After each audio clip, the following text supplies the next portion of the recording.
we've seen some great presentations already today. I think it's fair to say that, you know, in the kids environment, regarding kids programming, kids content and kids services, almost perhaps in some ways over-indexed compared to the overall digital landscape in recent years. And obviously the behaviour amongst these kids now, that's shaping what we'll see in 10, 15, 20 years time moving forwards. So we've got an absolutely stellar panel today, as we already said. So I'm just wondering if we can maybe take sort of 20 seconds out each, go along, introduce yourselves, your company or division and your role within that. So, Alice. I'm Alison Bakunowicz. I'm the General Manager of Nickelodeon UK and Ireland. And I started, you can probably tell by the accent, I started at Nickelodeon Australia and came over 6.5 years ago.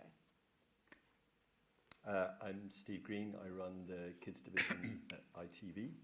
So that's looking after development, production, distribution, and then exploitation of rights on a global basis. Hi, I'm Douglas Lloyd. I'm the co-founder of Azumi. I think Netflix for kids, but safe, curated, and with games and audiobooks and safe chat. Very excited to be on this panel. I'm Jean-Philippe Randisi. I'm the CEO of Zodiac Kids, which is a production and distribution company focusing exclusively on kids content. Fantastic, thank you. So just to start off, I mean, Sarah mentioned a few of the trends that we've seen develop over the last 2 to 3 years from our kids tech panel. Now, I'm just wondering from your point of view, perhaps Alison to start off with, what trends have you seen on your platform? Are there any really sort of key killer stats or anything contrary perhaps to public opinion of how kids are engaging really in digital content now? Well, I mean, I think, you know, kids are consuming more content. And so, you know, I think it's easy to think that kids are going to be at the forefront of the move to, you know, cutting cord or whatever. But actually, you know, kids are consuming more live linear television than adults are. So they're just consuming more and a much more variety of content. So, you know, the hours that they're spending on YouTube, it's very different content than what they're turning to, you know, to television or, you know, for, you know, branded digital environment. But I think one of the things that I think is quite interesting as a trend that's not necessarily our platform, but all of the new digital players are all starting to replicate probably more traditional linear scheduling, you know, like we're now seeing Netflix and Amazon going to weekly, even, you know, even the YouTubers, you know, like the biggest YouTubers in the world, like Smosh, they have, you know, 5 o'clock every Friday, they have video out. So I actually think that these new platforms are actually learning from maybe the old guard. Yeah. So with the new platforms, obviously, starting to gain significant momentum now, but against the backdrop of that real strong linear base, how do you, perhaps as a business, maybe Steve, how as a business do you manage the very different dynamics in that traditional business against the digital, and to make sure you're not cannibalizing one or the other? Yeah, I think you've got, so if you take where we are, so we are creators of content that we seek to make broadcast in the UK predominantly, as we have our own platform here, and then sell around the world. That's a sort of general ITV strategy. It's also pretty close to what we do in the kids sector. From our perspective, we want to be agnostic as to who the best partners are in each territory. But at the same time, we have a model which is very brand-based. So there are businesses who make kids content where, let's say, they're particularly Canadian, let's say Canadian production companies, where the subsidies that they have means that they sort of just want to get it made. So they can get half their money for free from the government. And then for them, someone like a Netflix, who will come in with a big chunk of money, well, that's it, my show's made. And then if I can sell it here, there, and everywhere, that's good. But they're not necessarily looking at it from a brand perspective. We try, because we're trying to create brands that go across lots of different consumer touch points, and the business models are quite complicated because of the various revenue streams you have to account for. We try to be as agnostic as we can be about who the partners are. So in some instances, we will go to, let's say, a Netflix for a global deal because they will de-risk it greatly and they'll give you a big slug of money. and that's important when you're starting out. But at the same time, if we have something that's really franchisable, we wouldn't do that unless we felt that there was a way of working on a local basis with at least a couple of key territories with other partners. For example, someone like a YouTube, who at the moment will coexist with them. The alternative is you take a much more risky model where you go, right, I'm just going to build it. You know, field of dreams, build it and they will come. I'm going to invest, I'm going to make this for as little money as I can, and then I'm going to go out there and I'm going to put it in the best broadcast partners, the best positions all over the world. Those are always your choices. There isn't a right or a wrong way to go. It depends very much on the property, how much potential it has commercially, and what your appetite for risk is. So maybe taking it on the level, Jean-Philippe, from a global basis, how in this world where obviously Netflix and Amazon we've mentioned there, obviously looking at exploiting rights on a global basis, how does that change your business? Is it still important to have localized content, or are you always thinking, I want to get to as many people worldwide as possible with this show? I think the answer is that it depends. And as Stephen was mentioning, you've got certain shows that you know you will monetize primarily through in broadcast in general, whether it's digital broadcast or traditional broadcast. And you've got shows where you know that the upside or the bulk of the revenue may come from other things than television. And in a way, that's what is going to dictate a little bit the way you approach it. In the first case, it's really about looking at what is available in the market, and regardless of whether it's in a way, traditional broadcast or whether it's digital, and see how you can monetize there.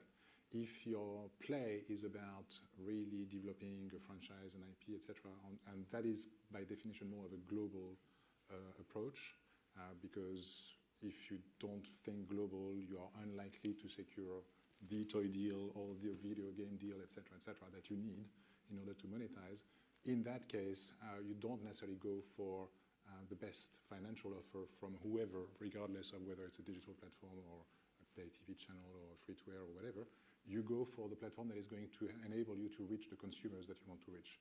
So those are really the two ways to look at the business.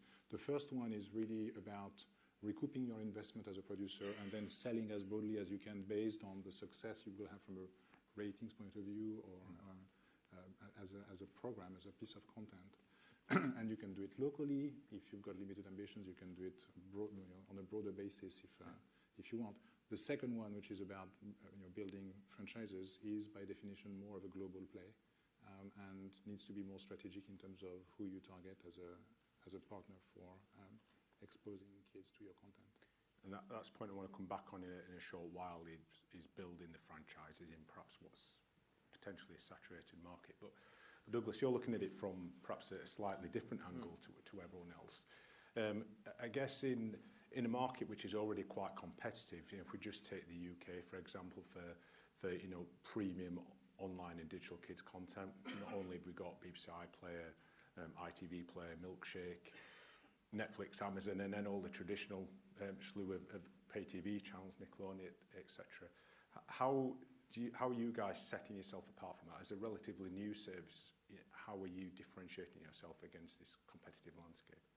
It's a good question, and so I mean, to sort of give you some background to Azumi, because that really helps answer the question. We feel, and Azumi is catering for primary school kids, and we're not dealing with nursery, and so we're sitting in our real sort of sweet spot is 4 to 9. We might, because of the chat aspect of Azumi, keep children up until 11, but 4 to 9 is our sweet spot.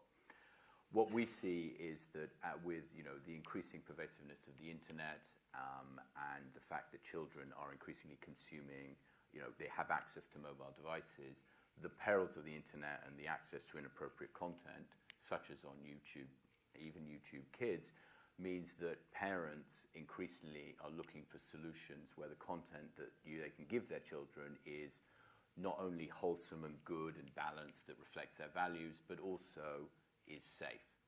And so when I look at any of the services, and this applies in different ways to different services, and I'm not going to give you a competitive matrix, we don't have time, but looking at children's viewing habits on mobile, it's not just about SVOD, it's about a multimedia experience. And so that's why we've weaved in an experience where we've effectively recreated the internet for children, so that they have videos, they have games, audiobooks and chat all in one place, their own character, their own avatar, and they can share that content with people. And so for that creates a very, very differentiated experience. It's also why, for example, Amazon is one of our closest partners and is actually featuring us on their App Store tomorrow, because they see us as fueling other aspects of their ecosystem. Great. And what other things, I know we talked offline previously, but how important is the multimedia aspect alongside the video aspect? Is video enough to keep people engaged, or is it extras important? I think that it would have been quite hard for us to have positioned ourselves as a pure play SVOD in its own right, just targeting that. I think that there's a lot of value in curation, but then that value in curation and whether people are prepared to pay for it is another matter, and what they'll be prepared. And then if you talk about the costs, because 90% of what we have on our platform, we actually do produce some of our own content if it's to do with online safety for children. 90% of it is licensed from people like Zodiac. We haven't quite, sadly, done a deal with Zodiac yet, but maybe we will. But, you know, we have the BBC, we have BBC content on our platform as an example.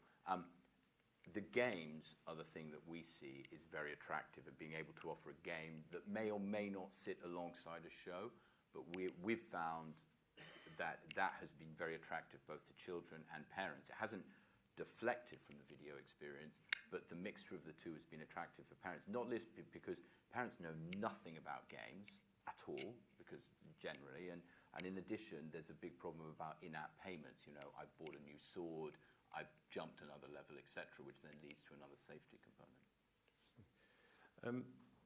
The service I don't think we've mentioned yet so far is YouTube, probably the most highly penetrated kids service worldwide. How much do you see YouTube as a competitor, or how much are they a partner in opportunity? I mean, Alex and Steve. I think with all of these guys, it's about where they are in the cycle of their evolution. At the moment, YouTube are a good partner for reaching the eyeballs that JP was talking about there.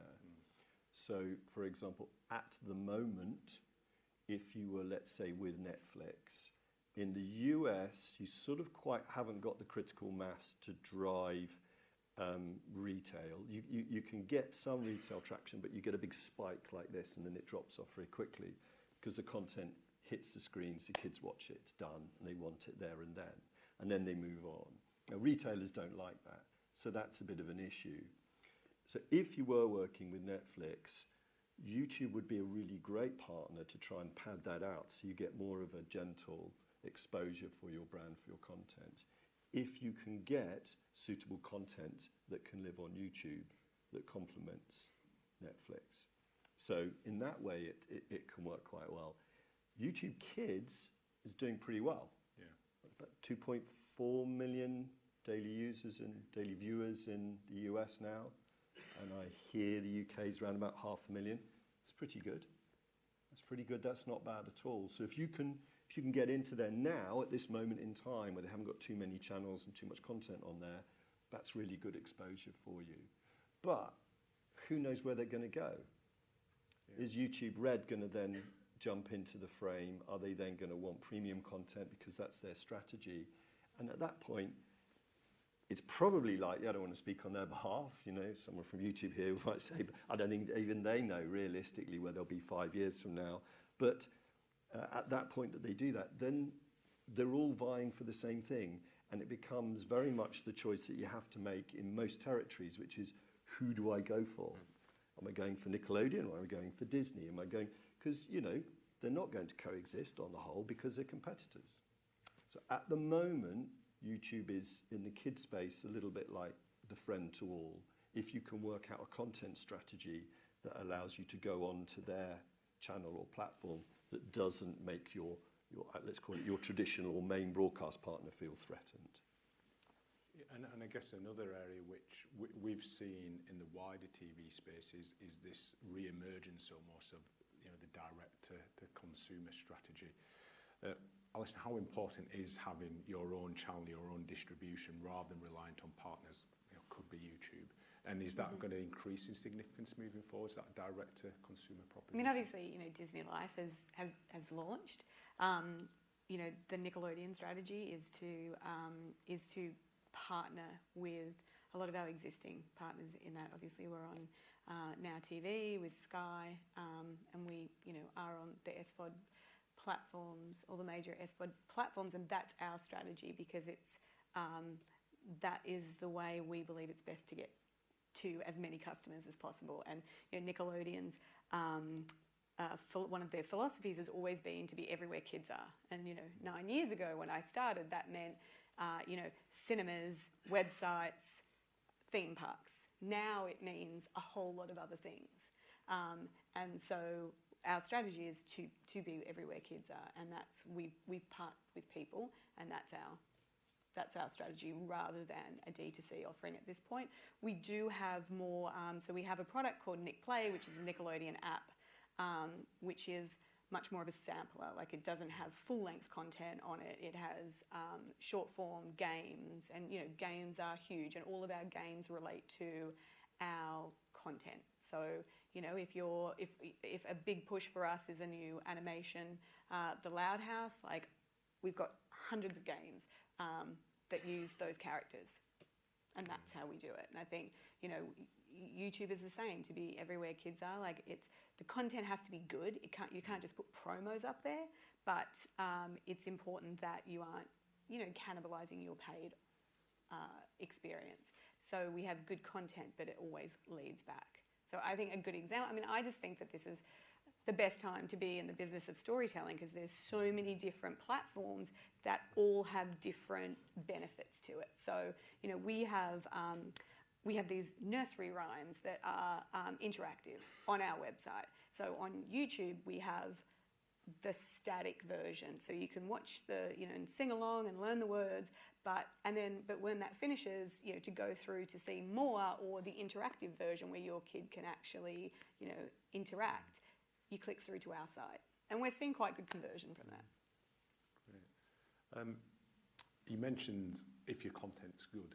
Now, obviously, in this space with so many platforms, you've got localization as well. You've got the traditional TV channels. There's been just a plethora of TV content and you could say good TV content, kids TV content in recent years. Are we at danger of saturation? Is there a point where there could be too much kids content in the marketplace, or I think there are enough platforms, services, and ultimately viewers to support that? I think that we've passed the stage of saturation already, but it's not necessarily a problem. It's a hit-driven business, so you will always have the property that is going to drive your business. If you've got the right one at the right time, you're good. But I think that we've passed the saturation stage already. If you look at the valuation of catalogs in general, they go down. So that's an indication that you've already reached saturation anyway. But I think that we've got to live with that. And I don't necessarily feel that it has an impact on what is it that we do. I think it's raising a number of questions. I think it's raising a number of questions in terms of, for example, subsidies. We've got a number of countries where the industry is supported by subsidies, and that's great because that's keeping a number of producers alive. But it's just a survival game, and I think that we need to think about mechanisms now that are going to actually extract from all those hundreds of properties that are subsidized and that would probably not exist without the support system, the few that can actually become successes on an international basis. That's probably a tool that is missing at the moment. For example, if we look at European level, that's a level of development that is not and support that is not really existing. So I think the question is more about how do we renew the number of successful IPs. If you look at what has been successful in the last 10 years or 15 years, coming from television, it's quite scary because it's pretty much the same slate of properties. I think that the question is, how do we renew that? How do we inject some sort of dynamics into it so that new entrants can have a spot there and be successful? The mass itself, I think we just have to live with it. But if I can add that, I agree that I mean, it's quite Darwinian, and I completely, the catalogs, as you say quite correctly, these assets just, their value, they have time value, like radioactive material. But what we find, certainly on Azumi, is that the hit shows are absolutely essential. We could never, our subscriber growth is very, very high, but it's driven by some key hero properties which parents can engage with. Because the other thing we haven't really touched on here is that, fine, you build your platform, but if you're now charging for it, how do you get the parents to make that conversion decision to actually pay for it? So the hits for us are very important. What's quite interesting for us, because we curate, is then there's this wonderful universe of often really beautiful content, but it's not being surfaced anywhere. So you are able to effectively roll around a theme and add to a hero property, which from a brand point of view is very well known. A lot of very well curated shows, but which have never had the airtime because they haven't been able to get it because of as Jean-Philippe said, the saturation point. And you mentioned a point there about the value of catalogue potentially declining. Now, across the board, obviously, when Netflix and then Amazon came into this space across both the TV, wider TV, and even the movie landscape, I think a lot of content holders thought it's an opportunity because this increased competition to almost bid up the content. I think it's fair to say that's probably not happened across the board. Are we seeing almost the opposite happen in this space? I mean, certainly, if because we're buyers, we're always looking at how much we pay for content. There's the premium content like the BBC, and really it's non-negotiable. Either you take it or you leave it, and there's so much demand for it, there's no room for manoeuvre. On the other hand, there are certain properties that we've got which we can see are very well viewed. They're almost free, and it is the complete spectrum. So if you're a content holder, a content producer, is it easier these days, or is it more difficult to achieve what you feel is a true value for that property? Or is it a case of perhaps going across multiple platforms with different services? And leads me on to the next point about how important exclusivity is in this space. Stephen?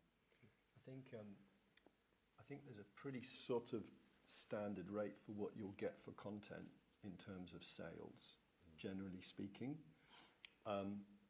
If you want, there are opportunities to go to the larger global SVOD players who will pay a lot more money, but what they're doing is taking a massive tranche of rights, they're taking a world. So you sort of, actually, if you really look at it, what you're sort of getting per minute probably doesn't really change much. It has been oversaturated for ages, JP's totally right. Milkshake was set up all those years ago. Nick Wilson, who I was talking to somebody here earlier about it, Nick Wilson was like, there's some great content out there. We've got oversupply. I'm just going to pull it in. And that's what he did. He's put it in and bang, that was Milkshake. Took all this great stuff from the US that for whatever reason couldn't find a home on our channels out here.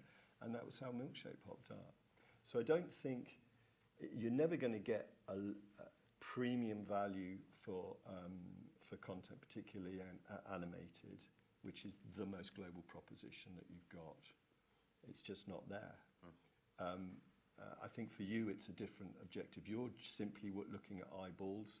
For me as a content producer, and perhaps JP as well, we're looking at eyeballs in a different way. You're looking at viewership and subscription, but we're looking at exposure that can drive a global program on a country-by-country basis. Yeah, we're effectively looking at an average cost per minute, which in certain points is very high, and at certain points it's very low. But to your point on Milkshake, Stephen, you find this content which, for whatever reason, has been forgotten, and you show it a bit of love, and suddenly, because it's sitting, we have things sitting next to Deadly 60 that no one's known about that have been produced in South Africa, and hey presto, it's our top viewership, and everyone loves it, and suddenly they're talking about it. So that gives us a huge opportunity. But on the other side, for the production companies, it's not exactly ideal because they simply can't, they can't get necessarily the return on their investment.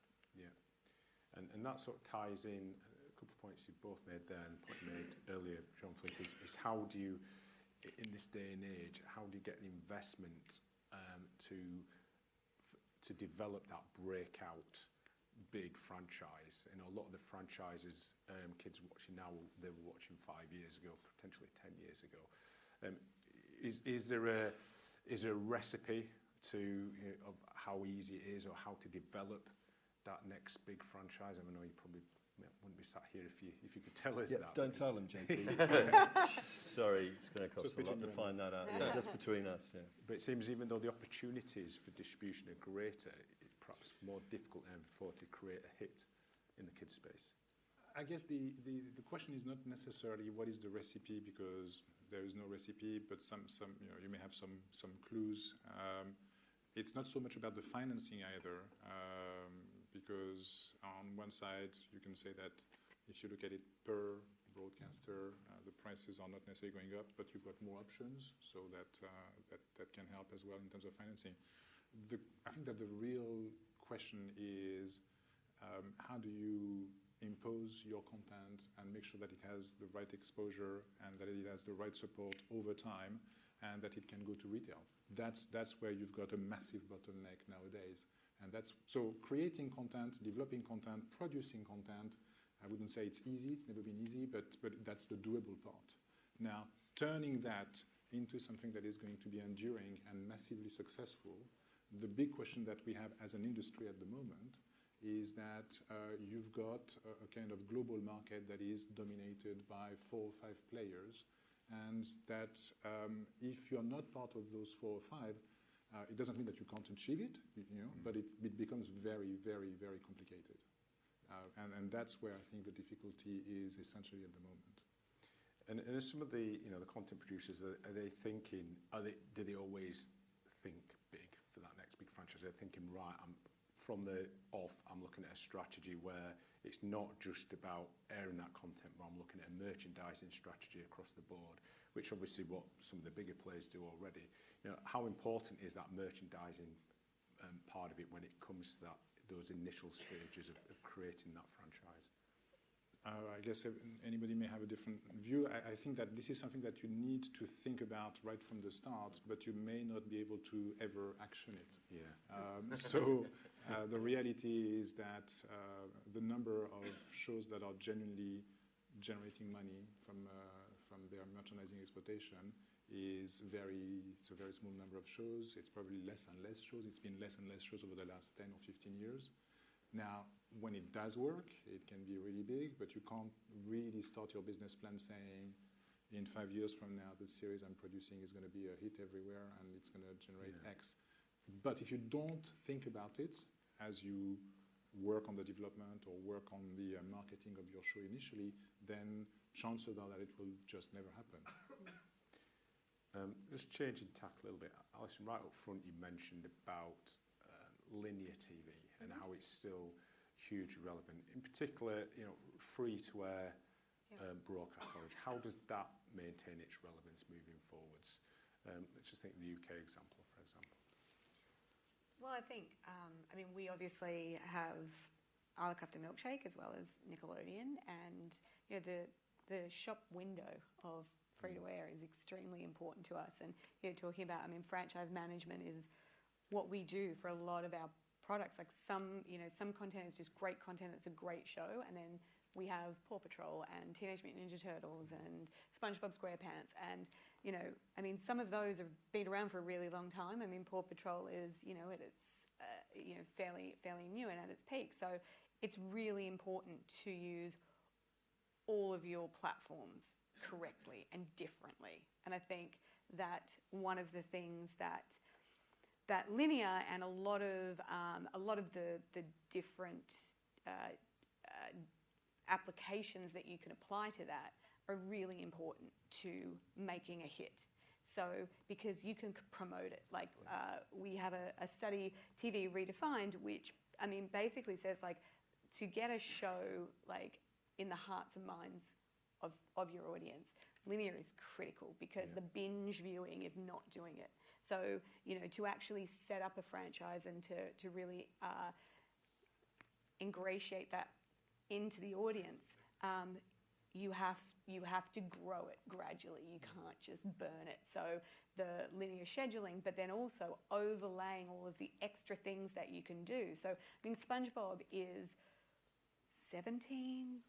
18 years old now, and he is I mean, just like, I mean, he's everything that's right with the world, which you know, makes it an easy sell. But I mean, you know, we have, like, we just did over Easter, we just did this thing called Sponge Master, where there was an app where kids could do trivia, because obviously they have watched, you know, these 200 episodes a lot.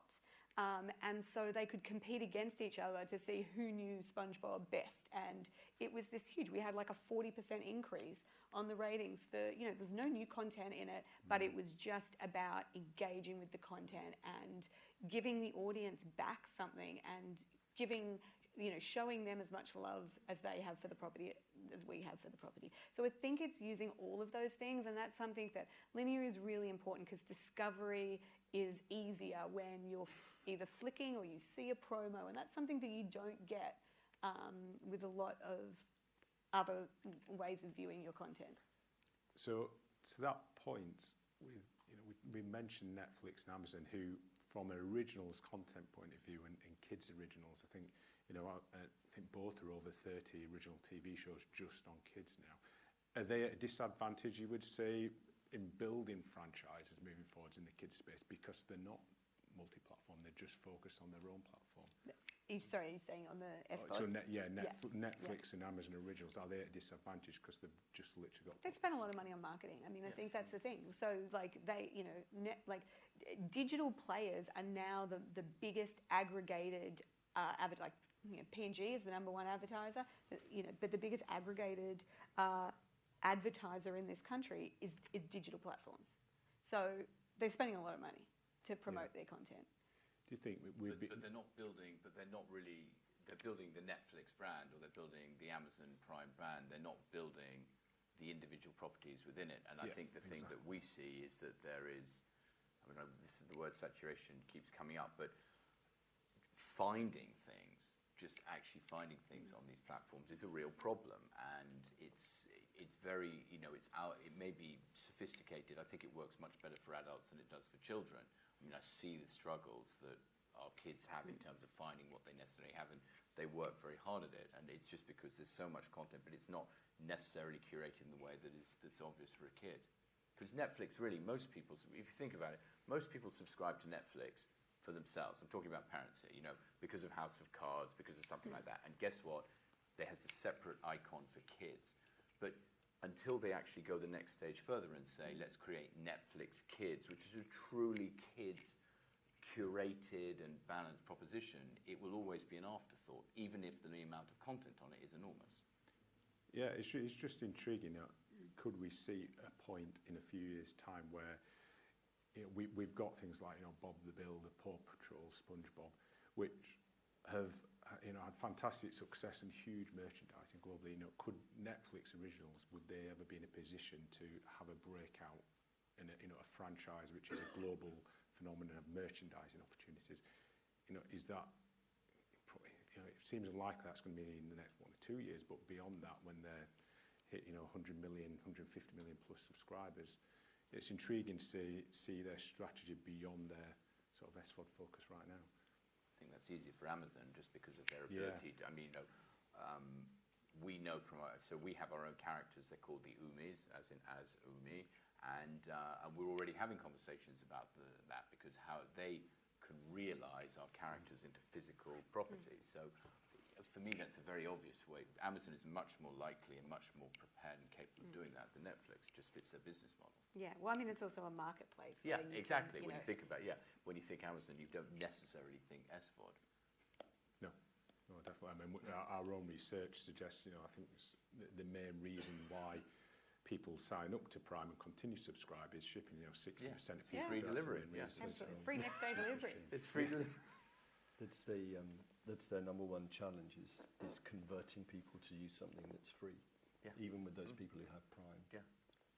It's their biggest marketing challenge is to get them to use it. But they are making significant inroads in those all the time. But what you're saying, by the way, is interesting. You alluded to it earlier as well, is that in the Netflix do understand now the opportunity they have in kids. Kids is different.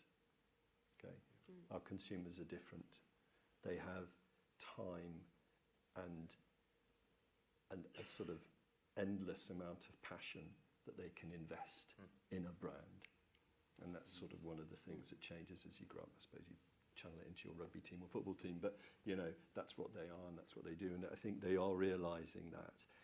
And if they do understand that it's like feeding goldfish, you don't chuck a week's load of food straight in the bowl. You've got to put bit by bit. Yeah. This is the traditional broadcast. I don't like to say it. People go, "Feed children of goldfish? What are you doing in this business?" But you know, they are goldfish. No, it's sort of if they start to do that more and they start to cotton onto that, I think then they will start to be able to build franchises as opposed to just drop content that keeps their subscriptions happy. Slightly different. So related to that, as we've seen a growth in SVOD viewing and YouTube viewing in particular, are we seeing any changes in the types of content what's being produced, or are producers thinking about the type, could be the genre or even the viewing length? Is that changed with the digital platforms? The conception, the creation process. People thinking differently from the offset as what to create. I think so. Yeah. I think we're seeing. I'll get it wrong now. Hasbro just launched short form content brand. JP, I can't remember what it's called now. Banzumi or something like that. Oh, yeah. They just launched that on YouTube, and you look at it, and you've probably seen it. You know, you wouldn't have created that for your channel to put it out there into lounges on TV screens. It just wouldn't. Yeah. It's not the sort of content you would have done.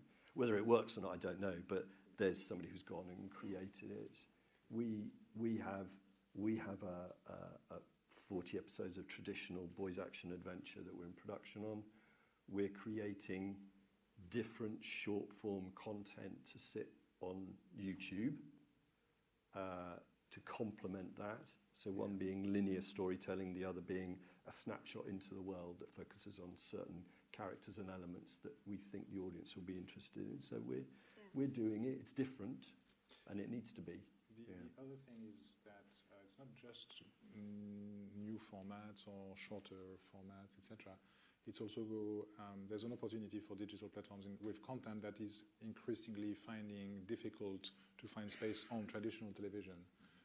And as traditional television goes increasingly into, for example, gender-neutral content, then gender-specific content tends to be more relevant to digital platforms because you don't have the same restrictions and limitations.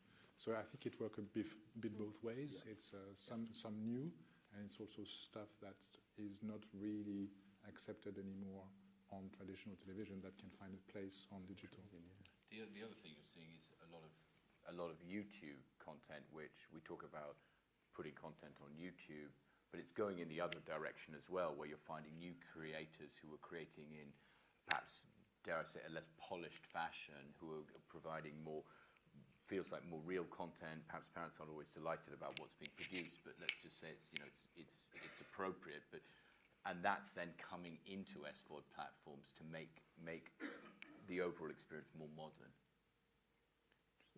So just aware of the time, just got over 5 minutes left.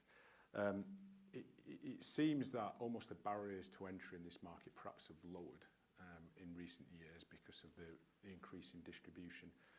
What would you say are perhaps the biggest challenges? So whilst it's perhaps easy to get in, it's probably as difficult to build a business in this space than it ever has been. What do you think is the biggest challenge in the next 2 to 3 years the kids' content space faces overall? I think there are two. I think one is to see how those digital platforms are going to become smarter at developing franchises. Yeah. And Stephen touched on that with different way of bringing content, etc. And the other one is to find a way to recreate some sort of dynamics in the market so that we don't end up in 10 years from now looking at what are the successful IPs and they are the same than today and they are the same than 10 years ago. So how do we open or find ways to reintroduce a bit of novelty into the system, or a bit more than there is at the moment? And that goes from, again, television, digital, as well as retail. That's the same question across the board because actually the system is a bit frozen and has been a bit frozen for a while. So almost an injection of creativity is needed to... Yeah, but it's also unlocking some mechanisms that are going to make life a tiny bit easier for the properties that could succeed and are at the moment blocked just because they are not necessarily in the right hands that are going to give them the chance to be exposed and to be successful.